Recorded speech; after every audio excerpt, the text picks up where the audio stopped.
السلام علیکم. بسم اللہ الرحمن الرحیم. الحمد للہ رب العالمین والصلاة والسلام علی رسول اللہ وعلی آلہ وصحبہ ومن تبعهم بإحسان إلی یوم الدین. آج کے خطبے کا موضوع موقع کی نسبت سے رمضان مبارک کے تھا، کیونکہ کچھ ہی دن رہ گئے ہیں انشاءاللہ ہم اس مبارک مہینے میں داخل ہونے والے ہیں، اور چونکہ اس کی عظمت بہت زیادہ ہے اور یہ مہینہ ہو سکتا ہے ہماری زندگیوں میں بہت دفعہ آ چکا ہے اور بہت دفعہ آ کے جا چکا ہے، اور اس کی عظمت اتنی زیادہ ہے کہ اس سے فائدہ اٹھانے والا بہت ہی فائدے میں یعنی ہمیشگی کے فائدے میں رہتا ہے، اور جو اس کی عظمت سے اس کے فائدے سے محروم رہ جاتا ہے، جس طرح حدیث میں آپ صلی اللہ علیہ وسلم نے فرمایا کہ واقعی وہ شخص محروم ہے. تو اس مہینے کے آنے سے پہلے اس کی عظمت کے بارے میں، اس کی خاصیت کے بارے میں آدمی کچھ علم حاصل کرے اور اس سے بھرپور فائدہ حاصل کرنے کی کوشش کرے. اور بھرپور فائدہ اسی وقت حاصل کرے گا جب اس کے فضائل، اس کے احکامات اور اس کے بارے میں علم حاصل کرے گا اور اس طرح عبادت کرنے کی کوشش کرے گا جس طرح ہمیں اسلام میں تعلیم دی گئی ہے. تو سب سے پہلے اس مہینے کی عظمت کو سمجھا جائے، اور اس مہینے میں جو سب سے عظیم الشان عبادت ہے جو کہ اللہ رب العزت نے روزے کی عبادت ہم پر فرض کی ہے، اس کو سمجھیں اور اس کی کتنی اہمیت ہے. جس طرح مشہور آیت ہے، ہم عام طور پہ سنتے رہتے ہیں سورہ بقرہ میں اللہ رب العزت نے فرمایا یا ایھا الذین آمنوا کتب علیکم الصیام، اے وہ لوگوں جو ایمان لائے ہو. یعنی ہر اللہ رب العزت کا جو کلام ہے ہر ایک لفظ غور کرنے والا ہے. آدمی عام طور پہ تو آیت کا معنی سمجھ لیتا ہے، لیکن ہر لفظ پہ غور کرے تو اس میں اس کے لیے کچھ نہ کچھ پیغام ہے. نعم.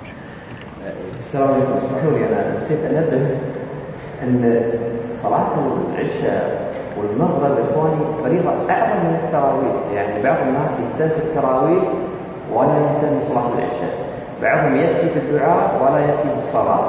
فرائض اولى من السنن هذه. التراويح فضيله عظيمه، لكن لا نغفل عن صلاه العشاء والمغرب في جماعه. وأن إذا أطلنا في التراويح لابد أن نضيف في العشاء أن أولى وأعظم العبادات الفرائض في رمضان. جزاكم الله خير. اللہ رب العزت نے فرمایا یا ایھا الذین آمنوا، اے وہ لوگوں جو ایمان لائے ہو. تو سب سے پہلے ایمان والوں کو خطاب کیا گیا، اور جس طرح یہ بات پہلے بھی آ چکی ہے کہ حضرت عبداللہ ابن مسعود رضی اللہ تعالی عنہ وہ یہ فرمایا کرتے تھے کہ جب اللہ رب العزت اس طرح کا خطاب کرے تو چوکنے ہو جاؤ، دھیان کرو، بہت اہم بات آگے کچھ کہی جانے والی ہے. تو ایمان کی شرط بہت ضروری ہے، جو بھی عبادات ہے اس کے ساتھ بہت ضروری ہے. خاص طور پہ روزے جیسی بڑی عبادت جو کہ آدمی 13 گھنٹے 14 گھنٹے 15 گھنٹے تک یعنی کچھ بعض ممالک میں اس سے بھی زیادہ بھوک پیاس کو برداشت کرتا ہے. تو اس چیز پر غور کریں کہ شروع میں ایمان کی شرط یہاں پہ ضروری ہے. اس کے بعد اللہ رب العزت نے فرمایا کتب علیکم الصیام، کہ تم پر روزہ فرض کیا گیا ہے. فرض عبادت، جس طرح آپ نے ابھی سنا کہ خطیب نے کچھ کہا اور انہوں نے اسی طرف اشارہ کیا ہے کہ فرض عبادت جو ہے اس کی اہمیت نفلی عبادت سے بہت زیادہ ہے.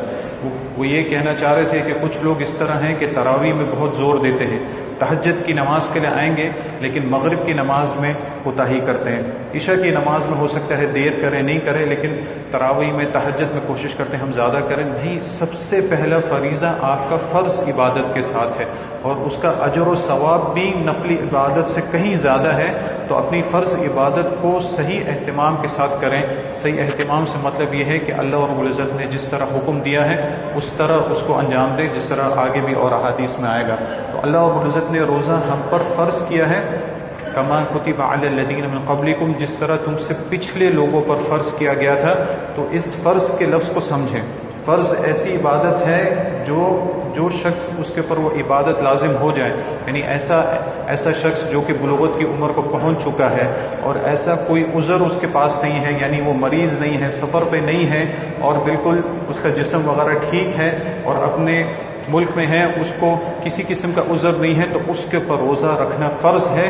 اگر وہ روزہ نہیں رکھتا تو اس کی سزا اس شخص کو دی جائے گی. یہ بات کہنا اس لیے ضروری ہے کہ بہت سارے لوگوں کو دیکھا جاتا ہے کہ وہ روزے کو بہت ہی ہلکا لیتے ہیں، یعنی صحیح ہونے کے باوجود، سفر پہ نہ ہونے کے باوجود، کوئی بیماری ان کو لاحق نہیں ہوتی، اس کے باوجود وہ روزے نہیں رکھ رہے ہوتے ہیں. اور اس کی وجہ صرف ایک ہوتی ہے کہ انہیں اس عبادت کی اہمیت کا اندازہ نہیں ہے. اللہ رب العزت نے یہ عبادت آپ کے اوپر فرض کی ہے. اگر فرض عبادت میں کوئی کوتاہی کرے گا تو اس کی سزا اس شخص کو ضرور ملتی ہے. اگر اس نے اس سے توبہ نہیں کیا اور اپنی اصلاح نہیں کی تو یہاں پہ جو فرض کا لفظ ہے اس کو ضرور سمجھے. آگے فرمایا اللہ رب العزت نے الصیام یعنی روزہ، اور لغت میں روزے کا معنی، صیام کا معنی ہے روک کے رکھنا، باندھ کے رکھنا، روک کے رکھنا. اور ہم جب روزہ رکھتے ہیں تو فجر طلوع ہونے سے لے کے سورج غروب ہونے تک عام طور پر یہ سب کے علم ہے کہ ہم نے کھانا پینا اور اپنی حلال بیویاں جو ہیں ان سے ہم نے پرہیز کرنا ہے. ان تمام چیزوں سے ہم نے اپنے آپ کو روک کے رکھنا ہے. یہ شریعت میں روزے کا معنی ہے، امساک کا معنی ہے یعنی اپنے آپ کو روک کے رکھنا. لیکن اس کے باوجود بہت ساری چیزیں ہیں جن سے ہمیں اپنے آپ کو روک کے رکھنا ہے. بہت ضروری ہے کہ ان تمام چیزوں سے ہم اپنے آپ کو روک کے رکھیں تاکہ ہمارے روزے سے ہمیں فائدہ ہو، جس کا آگے اس آیت میں ذکر کیا جا رہا ہے. کیونکہ سلف سے بہت سارے اقوال ملتے ہیں. کیونکہ ہمارا عام طور پہ روزہ کھانے پینے اور اپنی اہلیہ کے پاس جانے کا ہوتا ہے، لیکن سلف اس کو سب سے آسان روزہ سمجھتے تھے.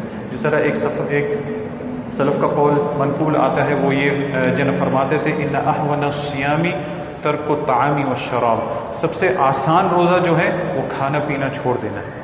یہ سب سے آسان روزہ ہے. اور لوگ یہی جانتے ہیں کہ اگر ہم نے کھانا پینا چھوڑ دیا اور جو چیزیں ہمارے روزے کو نقصان پہنچاتی ہیں وہ ہم کرتے رہیں لیکن ہم روزے سے ہیں. لیکن سلف اس کو سب سے آسان روزہ جانتے تھے. تو چاہیے کہ ان چیزوں کو سیکھیں جس سے روزے کو نقصان پہنچتا ہے. مثال کے طور پر حضرت جابر رضی اللہ عنہ ان کا قول ذکر کیا گیا خطبے میں. وہ فرماتے ہیں اذا صمت، جب تم روزہ رکھو، فلیصم سمعک، چاہیے کہ تمہارے کان بھی تمہارے ساتھ روزہ رکھیں، وبصرک، تمہاری آنکھیں بھی تمہارے ساتھ روزہ رکھیں. اسی طرح تمہارے تمام اعضاء روزہ رکھیں، یعنی اپنے کانوں سے ابھی کوئی گناہ کا کام مت کرنا. تم روزے سے ہو، صرف کھانے پینے کا روزہ مت سمجھو بلکہ اپنے کانوں کو بھی روزہ رکھواؤ، اپنی آنکھوں کو بھی روزہ رکھواؤ. ایسی کوئی بھی چیز جو کہ اللہ رب العزت نے حرام کی ہے اس طرف مت دیکھو. اور تمام گناہوں سے اپنے آپ کو بچاؤ.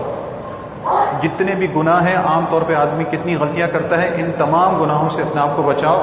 اور تمہارا روزے کا دن اور روزے کے بغیر کا دن ایک جیسا نہ ہو جائے.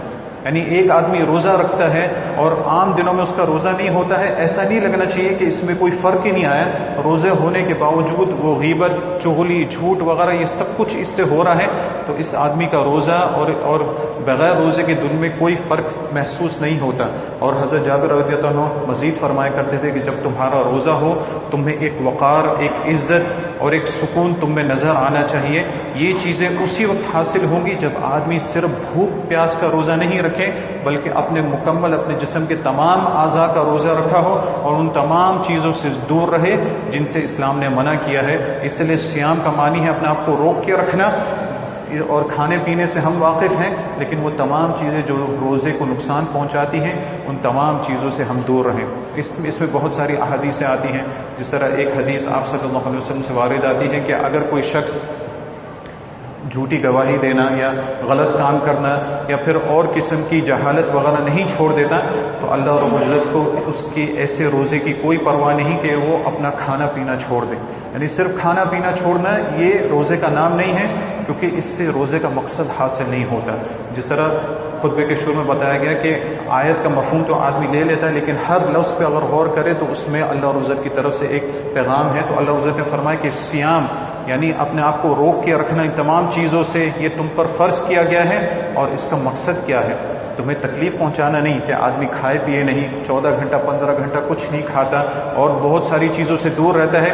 اللہ نے یہ اس لیے فرض نہیں کیا. اور عام طور پر آپ یہ قاعدہ جان لیں کہ جتنی بھی عبادات اللہ عزت نے فرض کی ہیں وہ انسان کے لیے نہایت ہی آسان ہوتی ہیں.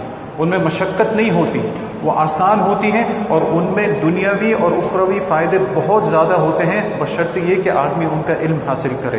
یعنی فرض عباداتیں بہت آسان ہیں، کیونکہ اللہ رب العزت کسی کے اوپر بھی اتنی تکلیف نہیں ڈالتا جتنی وہ سہ نہیں سکے۔ تو فرض عبادات اللہ رب العزت نے اپنے بندوں کے لیے آسان کی ہیں، اور ان میں دنیاوی فائدے بھی بہت ہیں اور اخروی فائدے یعنی آخرت کے فائدے بھی بہت ہیں۔ تو اللہ رب العزت نے یہ جو روزہ تمہارے پر اور تم سے پچھلی امتوں پر فرض کیا ہے، اس کی یہاں پہ علت اللہ رب العزت نے یہاں پہ بیان کی ہے، لعلکم تتقون، تاکہ تم تقوی حاصل کرو، تاکہ تم پرہیزگاروں میں سے ہو جاؤ، اللہ رب العزت سے صحیح معنوں میں ڈرنے والے ہو جاؤ۔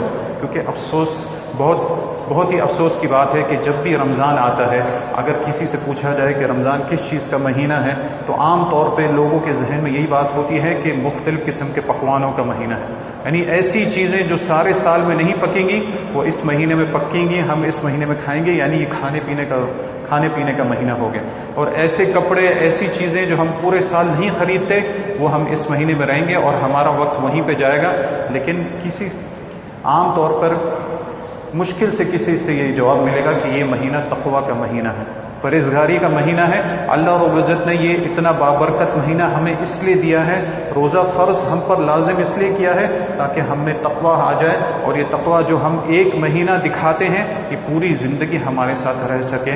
آپ کو کھانے پینے سے کوئی منع نہیں کرتا، نئے کپڑے پہننے سے کوئی منع نہیں کرتا، لیکن اگر آپ کو جو روزے کا، رمضان کا اصل مقصد حاصل ہو رہا ہے تب آپ کی ان چیزوں سے بھی آپ کو فائدہ ہے، ورنہ اگر آپ میں تقویٰ نہیں آ رہا ہے، رمضان کے بعد بھی حالت ویسی ہوگی جیسے رمضان سے پہلے تھی، تو پھر آپ کو اس مہینے سے کوئی فائدہ نہیں ہوا۔ یہ واقعی میں صرف کھانے پینے کا مہینہ رہا اور نئے کپڑے وغیرہ خریدنے کا مہینہ رہا، یہ مہینہ تقویٰ کا ہے۔ اور تقویٰ کس چیز کو کہتے ہیں؟ تقویٰ کہتے ہیں کہ جن چیزوں کا اللہ رب العزت نے حکم دیا ہے ان کو بجا لانا، جن چیزوں سے اللہ رب العزت نے منع کیا ہے ان سے باز آ جانا۔ اور تقویٰ اس مہینے میں کیسے نہیں آئے گا؟ جس طرح بہت ساری احادیثیں آتی ہیں کہ ایک شخص اگر اس مہینے میں سورج فجر طلوع ہونے سے لے کے غروب ہونے تک کھانے پینے سے دور رہتا ہے، جس طرح علماء مثال دیتے ہیں، ایک آدمی محنت مشقت کر کے بھی گھر آتا ہے، جب اپنے گھر میں آتا ہے تو تمام چیزوں کو وہ دیکھتا ہے میرے سامنے پڑی ہیں، کھانے کی چیزیں پڑی ہیں، ٹھنڈا پانی وغیرہ جس کی اس کو شدت سے چاہت بھی ہوتی ہے، لیکن اس کے باوجود وہ ان چیزوں کو استعمال نہیں کرتا، حالانکہ یہ چیزیں حلال ہیں۔ جب یہ وقت ختم ہو جائے گا روزے کا، یہ تمام چیزیں اس کے لیے حلال ہیں، لیکن وہ ان چیزوں کو استعمال کرنے سے گریز کر رہا ہے۔ ہو سکتا ہے اسے کوئی دیکھنے والا بھی نہ ہو، لیکن ان تمام چیزوں کو وہ نہیں لے رہا، کیونکہ اس کے اللہ نے، اس کے رب نے اسے ان چیزوں سے منع کیا ہے۔ تو جب اللہ کی رضا کے لیے اس 12 سے 13 گھنٹے میں یہ حلال چیزوں کو بھی چھوڑ رہا ہے، اپنی حلال بیوی کے پاس بھی نہیں جا رہا، تو پھر کیا یہ مہینہ گزرنے کے بعد وہ حرام چیزوں کو چھوڑ نہیں سکتا؟ عام طور پر ہم اس مہینے میں دیکھتے ہیں کہ جن لوگوں کو جو لوگ اس چیز میں مبتلا ہے کہ انہیں حرام چیزیں سننے کی عادت ہے، موسیقی سنتے ہیں یا اور قسم کی چیزیں سنتے ہیں، یا پھر حرام چیزیں دیکھنے کی عادت ہے، ٹی وی وغیرہ دیکھتے ہیں جس میں بے پردہ عورتیں ہوتی ہیں، اور قسم کی چیزیں دیکھتی ہیں، ان لوگوں کو بھی ہم دیکھتے ہیں کہ رمضان میں ان چیزوں سے گریز کر لیتے ہیں۔ اگر ہو سکتا ہے رمضان پورے دن میں، رات کو نہ کریں، یعنی روزہ کھولنے کے بعد بھی شیطان ان پر تھوڑا غالب آ جائے، لیکن روزے کے دوران جب روزے سے ہوتے ہیں موسیقی سننے سے گریز کرتے ہیں، ٹی وی دیکھنے سے گریز کرتے ہیں کہ میں کم سے کم روزے کی حالت میں تو یہ چیزیں نہ دیکھوں۔ تو یہ تقویٰ جو آپ میں یہاں پہ آ رہا ہے، اس کو آپ آگے بھی لے کے جانے کی کوشش کریں، تب آپ کو اس کا مقصد حاصل ہوگا۔ آدمی جب روزہ رکھتا ہے اس کا یہی مقصد ہوتا ہے کہ میں پرہیز کروں ان تمام چیزوں سے جو کہ اسلام نے منع کی ہے۔ اس لیے ہم بہت سارے لوگوں کو دیکھتے ہیں جنہیں عام طور پہ ان چیزوں کی عادت ہے، ان چیزوں کے فتنوں میں پڑے ہوئے ہیں، روزے کی حالت میں ان چیزوں سے دور رہتے ہیں۔ تو یہ کچھ مثالیں تھیں کہ آدمی کس طرح تقویٰ حاصل کرے، صرف بھوک پیاس کا روزہ نہ رکھے بلکہ عبادت کا روزہ رکھے، تقوی کا روزہ رکھے، اور اللہ رب العزت سے دعا کرے کہ تقویٰ اسے رمضان کے بعد بھی برقرار رہے، اور ان تمام چیزوں سے جن سے اللہ ناراض ہوتا ہے، ان تمام چیزوں سے اللہ رب العزت اسے بچائے۔ اس کے ساتھ ساتھ ایک بہت مہم چیز یہ بھی ہے کہ آدمی جب کوئی عبادت کرتا ہے تو اسے چاہیے کہ اس عبادت کے فضائل بھی سیکھ لے، یعنی جس طرح بیان کیا گیا کہ روزہ ہم پر فرض ہے، آدمی اس کو ڈیوٹی سمجھ کے نہ کرے کہ بھئی ہم نے روزہ رکھنا ہے، اللہ نے فرض کیا ہے، اس وقت سے اس وقت تک یہ کام ہے، بس اتنا ہم نے کرنا ہے، بلکہ اس کے فضائل بھی سیکھیں تاکہ جو وہ عمل کر رہا ہے اسے پتہ چلے کہ اس سے مجھے کتنا فائدہ حاصل ہو رہا ہے، کتنا فائدہ مجھے نصیب ہو رہا ہے، دنیاوی کتنے فائدے آ رہے ہیں، آخرت میں کتنے فائدے آ رہے ہیں، تاکہ اس سے اور زیادہ ترغیب ہو، خود بھی اسے اور زیادہ نشاط ملے گا اور دوسروں کو بھی بتا سکتا ہے کہ روزے کے اتنے فوائد ہیں، اللہ اور روزت نے جو یہ عبادت ہم پر فرض کی ہے اس میں ہمارے لیے کتنا فائدہ ہے۔ جس طرح قرآن مجید میں اللہ اور روزت نے فرمایا شہر رمضان الذی انزل فیہ القرآن، پہلے تو اس چیز کی فضیلت آپ دیکھیں کہ یہ کتنا بابرکت مہینہ ہے۔ شہر رمضان الذی انزل فیہ القرآن، یہ رمضان کا مہینہ وہ ہے جس میں قرآن نازل کیا گیا۔ عام طور پہ دنیاوی مثال میں اگر کسی ملک میں کوئی بہت بڑا آدمی آتا ہے تو ہر کوئی وہ مہینہ، وہ سال، وہ وقت وہ یاد رکھتے ہیں کہ جب یہ شخص آیا ہو۔ اللہ اور رب العزت کی تو کوئی مثال نہیں ہے۔ اللہ اور رب العزت نے اپنی آخری کتاب جو کہ تمام مخلوقات کی ہدایت کے لیے قیامت تک کے لیے اس بابرکت مہینے میں بھیجی ہے، اور احادیث سے یہ بھی پتہ چلتا ہے، آثار سے یہ بھی پتہ چلتا ہے کہ پچھلی کتابیں بھی اسی مہینے میں بھیجی جاتی تھیں۔ تو آپ سوچیں کہ یہ اللہ اور عزت کا کلام جو کہ اس مہینے میں نازل ہوا ہے اور ایک رات میں لیلۃ القدر کی رات میں نازل ہوا ہے، تو اس کی اہمیت کتنی زیادہ ہوگی۔ کسی شخص کے، بڑے سے بڑے آدمی کے آنے پر کوئی لوگ کتنے خوش ہوتے ہیں، اور اس دن کو، تاریخ کو لکھا جاتا ہے کہ فلاں تاریخ کو، فلاں مہینے کو، فلاں سال کو فلاں شخص آیا تھا۔ لیکن قرآن مجید جو اللہ اور عزت کی آخری کتاب اس مہینے میں نازل ہوئی ہے، اس پر تھوڑا غور کریں کہ یہ رمضان کے مہینے میں نازل ہوئی ہے، شہر رمضان الذی انزل فیہ القرآن، تو اس کی اہمیت کتنی ہوگی کہ اس مہینے میں، رمضان میں اللہ اور عزت نے قرآن کو نازل کیا ہے اور ہم پر روزے کی عبادت کو اللہ اور عزت نے فرض کیا ہے، اور اس کے فضائل کتنے زیادہ ہیں۔ اللہ اور عزت کو روزہ کتنا محبوب ہے۔ جس طرح ایک حدیث میں آتا ہے کہ آپ صلی اللہ علیہ وسلم نے فرمایا کہ اللہ فرماتا ہے کل عمل ابن آدم لہ الا الصیام، اور کما قال علیہ السلام، آپ نے فرمایا کہ آدم کے اولاد کے جتنے اعمال ہیں وہ اس کے لیے ہیں، یعنی جتنے بھی عمل کرتا ہے، نماز پڑھنا، زکوٰۃ دینا اور حج عمرہ کرنا، یہ اس کے لیے ہیں سوائے روزے کے۔ حالانکہ تمام اعمال اللہ اور رب العزت کی رضا کے لیے کیے جاتے ہیں، ہم اپنے فائدے کے لیے، اللہ کی رضا کے لیے کرتے ہیں، لیکن روزے کی اہمیت اتنی ہے کہ اللہ اور رب العزت نے روزے کی نسبت اپنی طرف کر دی۔ علماء اس کی ایک وجہ یہ بتاتے ہیں کہ تمام اعمال جتنے بھی ہیں اس میں کسی نہ کسی قسم کا ریا کا شیوا آ سکتا ہے، یعنی آدمی سے کچھ غلطی، اونچ نیچ ہو سکتی ہے، لیکن روزے میں اس قسم کا معاملہ نہیں ہوتا۔ روزے میں بالکل اخلاص آدمی سے بالکل اخلاص ظاہر ہوتا ہے۔ تو اللہ اور عزت نے فرمایا کہ تمام عمل ابن آدم کے اس کے لیے ہیں سوائے روزے کے، فَإِنَّهُ لِي وَأَنَا أَجْزِي بِهِ، روزہ خاص میرے لیے ہے اور میں اس کا بدلہ خود دوں گا۔ یہ حدیث بہت غور کرنے والی ہے کہ روزہ میرے لیے ہے اور میں اس کا بدلہ خود دوں گا۔ روزے کے فضائل کو اس حدیث سے سمجھیں، جس طرح آیات میں آتا ہے اور بہت سارے دلائل سے واضح ہوتا ہے کہ اللہ رب العزت اگر کوئی آدمی کوئی نیکی کرتا ہے تو اس کا اجر و ثواب اس کو کم سے کم 10 گنا سے لے کے 700 گنا تک بڑھا دیا جاتا ہے۔ جتنا اللہ چاہے اس کو دے، لیکن 700 گنا تک اس کو اس کی نیکی مل جاتی ہے۔ اگر آپ ایک دفعہ سبحان اللہ بولتے ہیں تو آپ کو ایک دفعہ سبحان اللہ بولنے پر کم سے کم 10 نیکیاں، اور زیادہ سے زیادہ 700، اور اس سے اور اگر اللہ چاہے تو بڑھا دیں۔ جتنے بھی اعمال ہیں وہ اس کا دار و مدار اسی طرح ہے، حساب کتاب اس طرح ہے، لیکن اللہ رب العزت نے فرمایا الا الصیام، لیکن روزہ نہیں۔ روزہ بندے نے خاص میرے لیے لکھا، خاص میرے لیے رکھا ہے۔ یدع طعامہ و شرابہ، وہ اپنا کھانا پینا اور اپنی شہوتوں کو میرے لیے چھوڑ دیتا ہے، میری رضا کے لیے، میں اس کا بدلہ خود دوں گا۔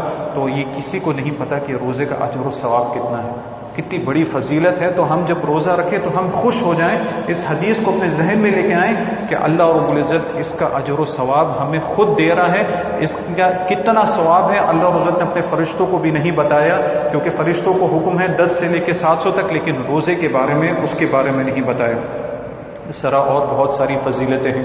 جس طرح ایک حدیث میں آتا ہے کہ آپ صلی اللہ علیہ وسلم نے فرمایا کہ جنت کے دروازوں میں سے ایک دروازہ جو ہے وہ خاص روزے داروں کے لیے ہے، یعنی جو لوگ روزے رکھتے تھے خاص ہی دروازہ اس کے لیے۔ جس طرح صحیح حدیث سے ثابت ہے کہ جنت کے 8 دروازے ہیں، اس میں سے ایک دروازہ جو ہے اس کا نام ہے باب الریان۔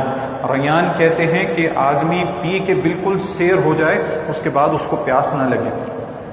تو آپ صلی اللہ علیہ وسلم فرمائیں کہ یہ دروازہ خاص روزے داروں کے لیے ہے. قیامت کے دن آواز دی جائے گی کہ روزے دار کہاں ہیں، این الصائمون، کہ روزے دار کہاں ہیں. وہ کھڑے ہوں گے اور اس دروازے سے داخل ہو جائیں گے، اور ان کے داخل ہونے کے بعد یہ دروازہ بند کر دیا جائے گا. ان کے علاوہ اس دروازے سے کوئی بھی داخل نہیں ہو سکتا. یہ کتنا اعزاز و اکرام ہے.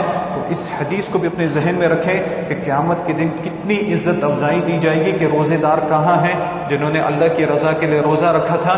یہ دروازہ خاص ان کے لیے ہے جو کہ انہیں جنت میں لے جانے والے دروازہ ہے، اور جب وہ اس میں سے داخل ہو جائیں گے تو ان کے پیچھے دروازہ بند کر دیا جائے گا. ان کے علاوہ اور کوئی اس دروازے سے جنت میں داخل نہیں ہو سکے گا. اسی طرح ایک اور بہت ہی پیاری حدیث آپ صلی اللہ علیہ وسلم نے فرمایا للصائم فرحتان، روزے دار کے لیے دو بہت خوشی کے موقع ہوتے ہیں. یہ دو بہت خوشی کے موقع ہیں، تو اس کو خوشی کا موقع جانے بھی، خوشی کا موقع اس کو پہچانے بھی، کیونکہ آپ صلی اللہ علیہ وسلم نے ہمیں یہ تعلیم دی ہے کہ یہ خوشی کے موقع ہیں. تو اس کو خوشی کا موقع جانے بھی اور اس حدیث کو اپنے ذہن میں بھی رکھیں. آپ صلی اللہ علیہ وسلم فرمائے کہ دو خوشی کے موقع ہیں. فرحۃ عند فطری، پہلی خوشی کا موقع جب وہ افطار کرتا ہے، جب اپنا روزہ کھولتا ہے، یعنی اس کی بھوک پیاس اس سے ختم ہو جاتی ہے، اللہ اس کے روزے کو مکمل فرماتا ہے، تو کتنی خوشی اس کو ہوتی ہے. ایک تو اس کی بھوک پیاس وہاں سے چلے گی، جس طرح آگے دعا آئے گی کہ آپ صلی اللہ علیہ وسلم افطار کرتے ہوئے کون سی دعا کیا کرتے تھے، تو یہ خوشی کا اظہار وہاں پہ بھی ہے. اس دعا میں اس کی بھوک پیاس ختم ہو جاتی ہے اور اس کا روزہ مکمل ہو جاتا ہے. سارے دن کا جو اس نے محنت کی ہوتی ہے اور اس کو امید ہوتی ہے کہ اللہ اور عزت میرا روزہ قبول فرمائے گا. تو اس خوشی کے موقع کو اپنے ذہن میں رکھیں کہ ہم جب افطار کر رہے ہیں تو یہ خوشی کا موقع ہے اور اللہ ہمارے اس عمل سے ہم سے راضی ہو جائے. اور دوسرا موقع آپ صلی اللہ علیہ وسلم نے فرمایا وَفَرْحَةٌ عِنْدَ لِقَاءِ رَبِّهِ، اور دوسری خوشی کا موقع جب وہ اپنے رب سے ملے گا، جب اللہ رب العزت سے اس کی ملاقات ہوگی روزے دار کی، تب اسے اصلی خوشی اور زیادہ خوشی ہوگی. کیونکہ پچھلی حدیث میں آپ نے سنا کہ اللہ رب العزت تمام اعمال کے علاوہ یعنی روزہ جو ہے اس کا اجر و ثواب اللہ رب العزت خود دیں گے.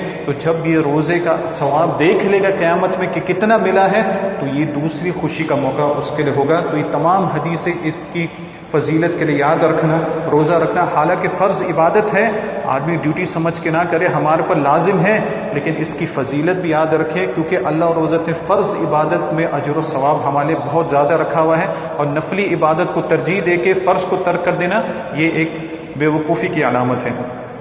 اسی طرح روزے کی حفاظت بھی بہت زیادہ ضروری ہے. روزے کی فضیلت میں اس کی حفاظت اگر کی جائے تو بہت ساری فضیلتیں حاصل ہوتی ہیں. جس طرح ایک حدیث میں آپ صلی اللہ علیہ وسلم فرمایا الصیام جنہ، روزہ جو ہے وہ ایک ڈھال ہے. ڈھال بولتے ہیں یعنی عام طور پہ جب آدمی لڑائی وغیرہ کرتے ہیں تو اپنے آپ کو بچانے کے لیے جو ایک ڈھال لی جاتی ہے، یعنی شیلڈ اس کو کہا جاتا ہے، تاکہ دشمن جو حملہ کرے اس سے ہم بچ سکیں. یعنی روزہ ایک ڈھال ہے.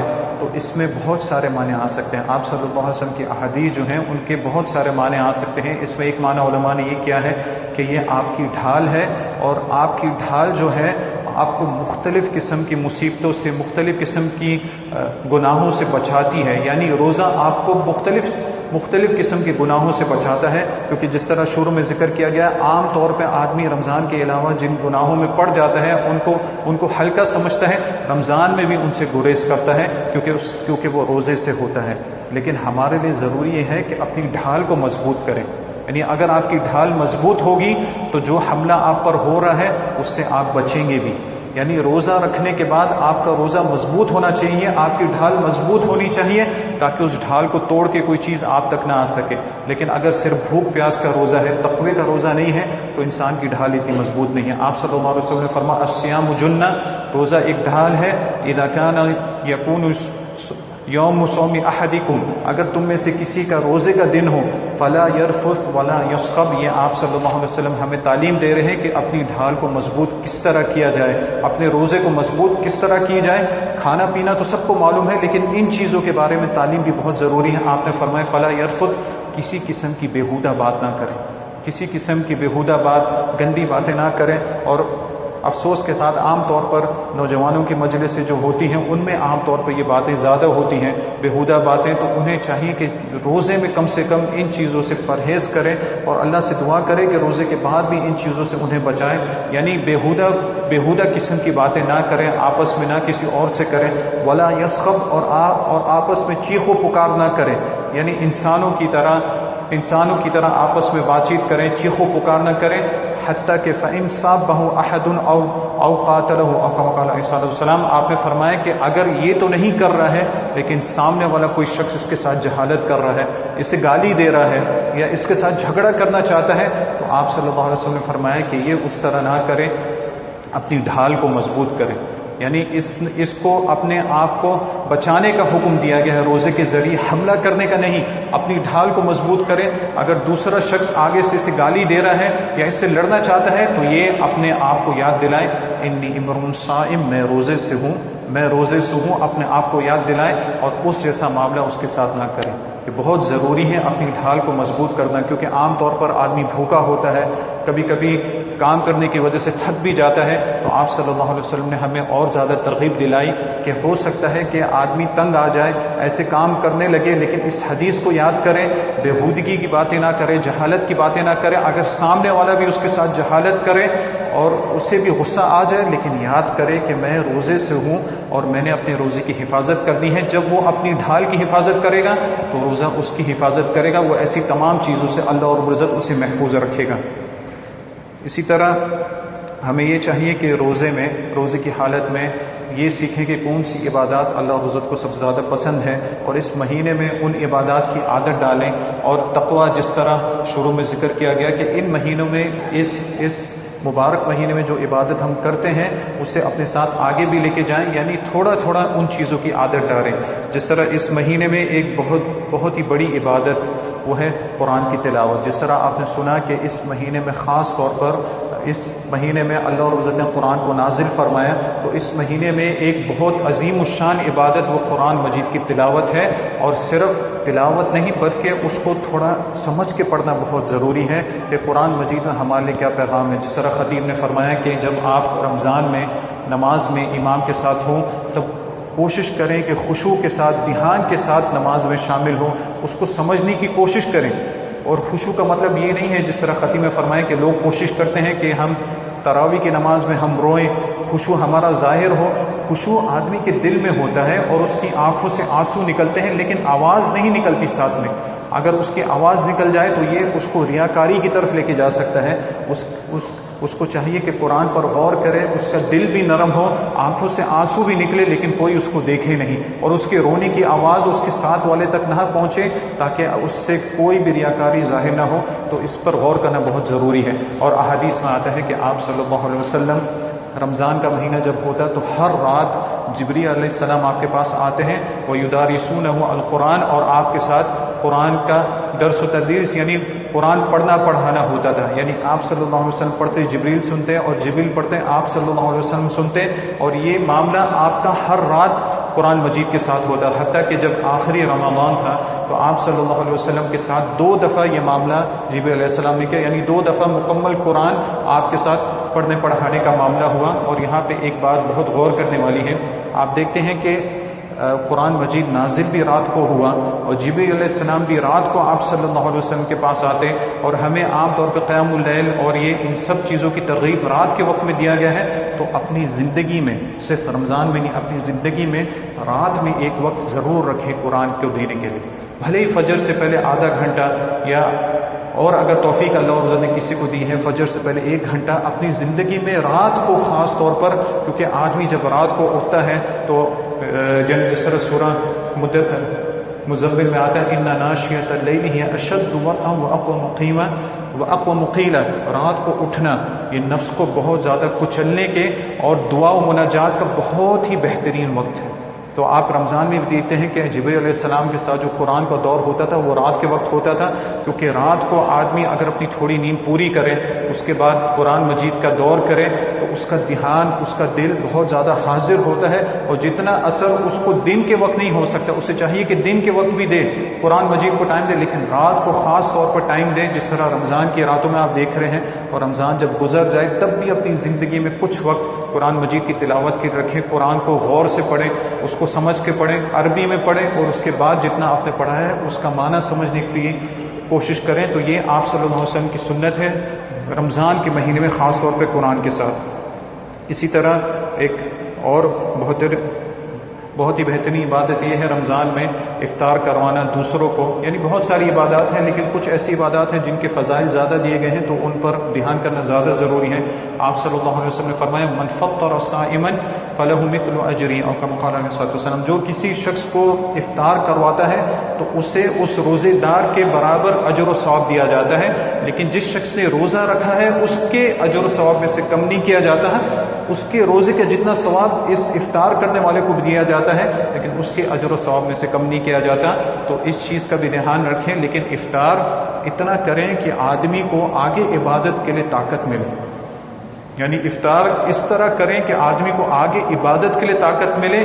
یہ نہ ہو کہ اتنی چیزیں جو ہم پورے سال میں نہیں پکاتے اسی دن ہم نے رکھی ہوں اور آگے عشاء کی نماز کے لیے جانا بھی ہمارے مشکل ہو جائے، تراویح میں کھڑا ہونا ہمارے مشکل ہو جائے. تو افطار خود بھی اتنا کریں اور جس کو افطار کروا رہے ہیں اس کو بھی اسی حساب سے کریں. یہ نیت ہو کہ ہم افطار کر کے آگے عبادت کے لیے ہمیں اور زیادہ طاقت ملے گی. جس طرح احادیث سے ثابت ہوتا ہے کہ آپ صلی اللہ علیہ وسلم کے بارے میں صحابہ فرماتے ہیں کہ آپ صلی اللہ علیہ وسلم افطار کس طرح کیا کرتے تھے. ہمیں بھی چاہیے کہ افطار اسی طرح کریں تاکہ تقوی کا جو مقصد ہے وہ حاصل ہو. آپ صلی اللہ علیہ وسلم کے بارے میں آتا ہے کہ آپ افطار کرتے اور جلدی کرتے افطار کرنے میں. یعنی افطار انسان کو جلدی کرنا چاہیے. جیسی سورج غروب ہو گیا فوراً افطار کریں، کیونکہ کچھ لوگ یہ غلطی کرتے ہیں نہیں ابھی تھوڑی احتیاط کرتے ہیں، سورج غروب ہو گیا تھوڑی رات ہونے دو اس کے بعد ہم روزہ کھولیں گے. آپ صلی اللہ علیہ وسلم نے فرمایا لا یزال امتی علی خیر او کما قال علیہ السلام کہ میری امت یا لوگ اس وقت تک خیر پہ رہیں گے جب تک افطار کرنے میں جلدی کریں گے. تو آپ کو جو حکم دیا گیا ہے جلدی کرنے کا اسی پہ رہیں، اپنی طرف سے اجتہاد وغیرہ نہ کریں. آپ صلی اللہ علیہ وسلم نے فرمایا کہ جب تک افطار کرنے میں جلدی کرتے رہیں گے خیر پہ رہیں گے. اللہ آپ سے تکلیف نہیں چاہتا، جو حکم دیا ہے اس کے اوپر عمل چاہتا ہے. تو جیسے ہی سورج غروب ہو گیا پتہ چل گیا کہ مغرب ہو چکی ہے فوراً افطار کرا. اور افطار کیسے کیا کرتے تھے آپ صلی اللہ علیہ وسلم؟ صحابہ فرماتے ہیں کہ آپ صلی اللہ علیہ وسلم چند تازی کھجوریں کھایا کرتے تھے. رطیبات یعنی آپ تازی کھجوریں کھاتے. اگر آپ کو تازی کھجوریں مل جاتی تو آپ تازی کھجوریں کھاتے قبل ان یصلی نماز پڑھنے سے پہلے. یہ بہت قابل غور نقطہ ہے کیونکہ ہم میں سے عام طور پہ لوگ اس کے اوپر عمل نہیں کرتے جس طرح آپ صلی اللہ علیہ وسلم افطار کیا کرتے تھے. یعنی نماز پڑھنے سے پہلے آپ صرف چند تازی کھجوریں کھاتے تھے. یعنی روزہ کر لیا اس کے بعد آ کے آپ نماز پڑھاتے. کیونکہ دو حدیثیں ملتی ہیں. ایک حدیث یہ ہے کہ افطار میں جلدی کیا کرو، دیر نہیں کیا کرو. اور مغرب کے بارے میں بھی آتا ہے کہ مغرب کو آپ صلی اللہ علیہ وسلم جلدی پڑھا کرتے تھے. تو پھر ہم لوگ تو اتنی دیر تک کھاتے ہیں کہ مغرب اتنی دیر ہو جاتی ہے، مغرب ہماری لیٹ ہو جاتی ہے. عام طور پر بہت سارے لوگ جماعت ختم ہونے کے بعد آ رہے ہوتے ہیں یا تو آخری رکعت میں پہنچ رہے ہوتے ہیں. آپ صلی اللہ علیہ وسلم صرف چند تازی کھجوریں کھاتے، اس کے بعد آپ نماز پڑھتے اور اس کے بعد اگر نماز کے بعد ضرورت ہے آدمی کو چاہت ہے تو اس کے بعد جا کے وہ کھانا کھا سکتا ہے. لیکن آپ کا معمول یہ تھا. صحابہ فرماتے ہیں اگر آپ کو تازی کھجوریں نہ ملتی، تازی کھجوریں دستیاب نہیں ہوتی تو آپ تمیرات یعنی جو پکی ہوئی کھجوریں ہوتی، تازی نہیں ہوتی پکی ہوئی ہوتی تو کچھ آپ وہ کھا لیتے پھر آپ نماز پڑھاتے. اگر یہ کھجوریں بھی آپ کو دستیاب نہ ہوتی، کیونکہ عام طور پہ آپ صلی اللہ علیہ وسلم کے گھر میں فاقہ بہت چلتا تھا، صحابہ کرام کے پاس کھانے پینے کو اتنا نہیں ہوتا جتنے ہمارے دسترخوانوں پہ ہوتا تھا. اس کے باوجود اللہ کا شکر گزاری میں وہ ہم سے لاکھوں درجے یعنی کروڑوں درجے آگے ہوتے تھے کھانے پینا نہ ہونے کے باوجود. اگر آپ کو تازی کھجوریں بھی نہیں ملتی، سادی کھجوریں بھی نہیں ملتی تو آپ کچھ گھونٹ پانی کے پی لیا کرتے تھے. آپ صلی اللہ علیہ وسلم کچھ گھونٹ پانی کے پی لیا کرتے تھے. اس کے بعد آپ نماز پڑھتے. اگر اس کے بعد کچھ ملتا تو کھاتے، نہیں تو آپ صلی اللہ علیہ وسلم روزہ رکھا کرتے اگلے دن کا بھی. یعنی یہ آپ کا افطار کا معمول ہوتا تھا. ہمیں بھی چاہیے کہ افطار اسی طرح کریں. کچھ کھجور کھا لیں، نماز پڑھیں، اس کے بعد جا کے کھائیں. اور جس طرح ہم نے فرمایا کہ آپ صلی اللہ علیہ وسلم کی سنت، اللہ اور عزت نے جو دین رکھا ہے اس میں دنیاوی فائدے بھی ہیں اور آخرت کے فائدے بھی ہیں. علامہ ابن قیم رحمہ اللہ فرماتے ہیں کہ یہ آپ صلی اللہ علیہ وسلم کا جو معمول ہے افطار کرنے کا، اس میں انسان کے لیے بہت سارے فائدے ہیں جن سے لوگ غفلت میں ہیں. کیونکہ عام طور پہ سارا دن جو معدہ ہوتا ہے وہ خالی ہوتا ہے اور وہ فوراً کھانے کو قبول کرنے کے لیے تیار نہیں ہوتا. یعنی فوراً معدہ جو ہوتا ہے وہ کھانے کو قبول کرنے کے لیے تیار نہیں ہوتا. تو اگر کوئی شخص میٹھی چیز کھاتا ہے، خاص طور پہ کھجور جیسی چیز جو کہ جلدی ہاضم ہو جاتی ہے، اگر میٹھی چیز کھاتا ہے اور اس میں وقفہ دیتا ہے تو یہ میٹھی چیز ادھر جا کے اس کے معدے کے لیے بہت بہترین ہوتی ہے اور معدے کو آگے کھانے کے لیے تیار کر دیتی ہے. اس کا معدہ ابھی آگے کھانے کو قبول کرنے کے لیے تیار ہو جاتا ہے، تو یہ کچھ کھجور کھا لینا اور بیچ میں وقفہ دینا یہ اس کے لیے بہت ہی بہترین ہے۔ اگر کھجوریں اس کو نہ ملے، وہ پانی پی لیتا ہے تو اس کے معدے کی جو گرماہٹ ہوتی ہے بھوکے رہنے کی وجہ سے، تو یہ اس کو ٹھنڈی کر دیتی ہے اور آگے کھانے کے لیے وہ تیار ہو جاتا ہے۔ لیکن اس کے برعکس، کیونکہ بہت سارے لوگوں کا معاملہ ہے کہ روزہ کھولتے ہی اذان ختم ہونے سے پہلے تک کتنی چیزیں وہ کھا لیتے ہیں، یہ چیزیں ان کے معدے کے لیے نقصان دہ ہیں، اور یہ آپ صلی اللہ علیہ وسلم کی سنت کے طریقے پہ بھی نہیں ہے۔ تو چاہیے کہ آپ صلی اللہ علیہ وسلم کی سنت کے مطابق ہم افطار کریں، روزہ کھولنے میں جلدی کریں، جیسی سورج غروب ہو گیا فوراً افطار کریں اور تازی کھجوروں پر افطار کریں۔ اگر تازی کھجوریں نہیں ملتی تو عام کھجوروں پر کریں، اگر وہ بھی نہیں دستیاب ہے تو پانی پہ کر لیکن الحمدللہ اللہ رب العزت کی نعمتیں ہمارے پاس بہت ہیں، کھجوریں سب کو دستیاب ہوتی ہیں، تو چاہیے کہ اس کے اوپر افطار کریں، پھر جلدی نماز کے لیے آئیں، پھر نماز سے فارغ ہو کر آپ چاہیں تو اتنا کھائیں کہ آپ کو آگے عبادت کے لیے طاقت ملے، اتنا نہ کھائیں کہ ہمیں عشاء کی نماز میں، تراویح کی نماز میں نیند آنے لگے، بوجھ آنے لگے، یہ تقوی کے مخالف ہے، یہ رمضان کا مقصد نہیں ہے۔ اسی لیے آپ صلی اللہ علیہ وسلم جب افطار کر لیا کرتے تھے تو روزے افطار کرنے کے ساتھ جو مشروع دعا ہے، جو ثابت دعا صحیح حدیثوں سے ہے، آپ صلی اللہ علیہ وسلم افطار کے بعد یہ دعا پڑھا کرتے تھے، ذهب الظمأ وابتلت العروق وثبت الاجر انشاءاللہ۔ جس طرح ہم نے فرمایا کہ روزے دار کے لیے دو خوشی کے موقع ہوتے ہیں، ان دو خوشی کے موقعوں کا ذکر اس حدیث میں بھی ہے۔ آپ افطار کر لیتے ہیں، تھوڑی سی کھجوریں آپ نے کھا لی، آپ پھر یہ دعا پڑھا کرتے، اور یہ دعا افطار کرنے کے بعد ہے، یعنی افطار سے پہلے کوئی صحیح دعا ثابت نہیں ہے۔ کچھ دعائیں لوگوں میں رائج ہیں لیکن وہ صحیح احادیث سے ثابت نہیں ہے۔ افطار آپ بسم اللہ کر کے کہیں، بسم اللہ کر کے آپ کھانا کھائیں، کھجور کھائیں، اور جب آپ کھا چکے تب یہ دعا جو آپ صلی اللہ علیہ وسلم سے ثابت ہے اس کو پڑھیں۔ ذهب الظمأ، آپ صلی اللہ علیہ وسلم فرماتے ہیں کہ پیاس چلی گئی، یعنی یہ خوشی کا موقع ہے، پیاس جو تھی وہ چلی گئی۔ ذهب الظمأ وابتلت العروق، اور رگیں تر ہو گئی، اور رگیں تر ہو گئی، وثبت الاجر انشاءاللہ، اور اللہ کے یہاں اجر پکا ہے، اللہ رب العزت کے یہاں ہمیں اجر ملے گا۔ تو یہ آپ صلی اللہ علیہ وسلم کی افطار کی دعا ہے جو کہ صحیح احادیث سے ثابت ہے، تو اس طرح افطار کرنا چاہیے۔ اسی طرح سحری بھی آپ صلی اللہ علیہ وسلم کی سنت کے مطابق ہونی چاہیے، کیونکہ ان دونوں چیزوں میں خیر اور برکت کے بارے میں آپ صلی اللہ علیہ وسلم نے بتایا ہے، اور یہ ہمیں تعلیم دی ہے کہ جس طرح میں نے ان کے بارے میں کہا ہے، لوگ جب تک اس طرح عمل کریں گے تب تک وہ خیر پہ رہیں گے، اگر اس طرح نہیں کریں گے تو خیر پہ نہیں رہیں گے۔ افطاری میں آپ نے سنیا کہ جلدی کرنا چاہیے۔ سحری کے بارے میں آپ صلی اللہ علیہ وسلم نے ہمیں تاکید کی ہے کہ آدمی سحری کرے، واجب نہیں ہے لیکن ضروری ہے کہ سحری کرے، کیونکہ سحری میں برکت ہے۔ آپ صلی اللہ علیہ وسلم نے فرمایا تسحروا فإن في السحور برکہ او ان في السحور برکہ، سحری کیا کرو کیونکہ سحری میں برکت ہے۔ ابھی آپ صلی اللہ علیہ وسلم کے الفاظ مختصر ہیں لیکن برکتیں بہت قسم کی برکتیں ہیں۔ پہلی چیز تو اس وقت اٹھنا وہ کتنا مبارک وقت ہے، یعنی فجر سے تھوڑی دیر پہلے اٹھنا اور سحری کرنا، وہ کھانا کھانا جس کی وجہ سے ہمیں پورے دن کے روزے کے لیے طاقت ملتی ہے، اور اس وقت عام طور پہ آدمی اٹھ جاتا ہے، تھوڑا وقت رہ جاتا ہے، ہو سکتا ہے اللہ سے دعا کریں، کتنی ساری برکتیں اس وقت میں شامل ہیں۔ اور اسی طرح آپ صلی اللہ علیہ وسلم نے سحری میں ہمیں یہ تاکید کی ہے کہ سحری میں انسان دیر کرے، افطاری میں جلدی کرے، ایک دفعہ سورج غروب ہو گیا جلدی افطار کرے، اور سحری میں چاہیے کہ دیر سے کرے، آخری وقت تک ہو سکے تو آخری وقت تک سحری کرے، یہ نہ ہو کہ عشاء کے بعد کھانا کھا کے سو گئے اور پھر آخر وقت میں اٹھے نہیں۔ جس طرح خطیب نے فرمایا کہ لوگ عام طور پہ عشاء کے بعد کھا کے سو جاتے ہیں، یہ آپ کی سحری نہیں ہے، یہ عشاء کے بعد جو آدمی کھانا کھاتا ہے وہ ہے۔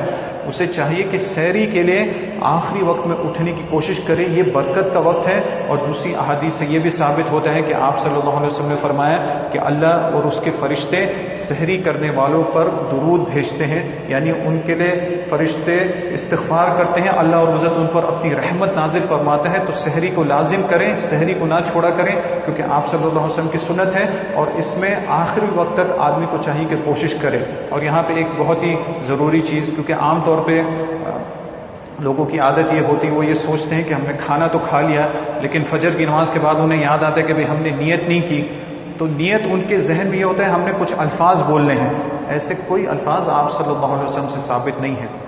اس وقت اٹھنا اور اس وقت کھانا کھانا یہی نیت ہوتی ہے، یعنی عام طور پہ آپ عام دنوں میں اس وقت کوئی نہیں اٹھتا ہے اور اس وقت کوئی بھی کھانا نہیں کھاتا ہے، اٹھیں گے تو فجر کی نماز کے لیے اٹھیں گے یا پھر اور زیادہ توفیق اللہ نے کسی کو دی ہے تو تہجد کی نماز کے لیے اٹھے گا، لیکن اس وقت کوئی کھانا نہیں کھاتا، اس وقت اٹھنا اور کھانا کھانا یہی آپ کی نیت ہے۔ کوئی الفاظ آپ صلی اللہ علیہ وسلم سے بولنا یہ بالکل آپ صلی اللہ علیہ وسلم سے کسی احادیث سے ثابت نہیں ہے۔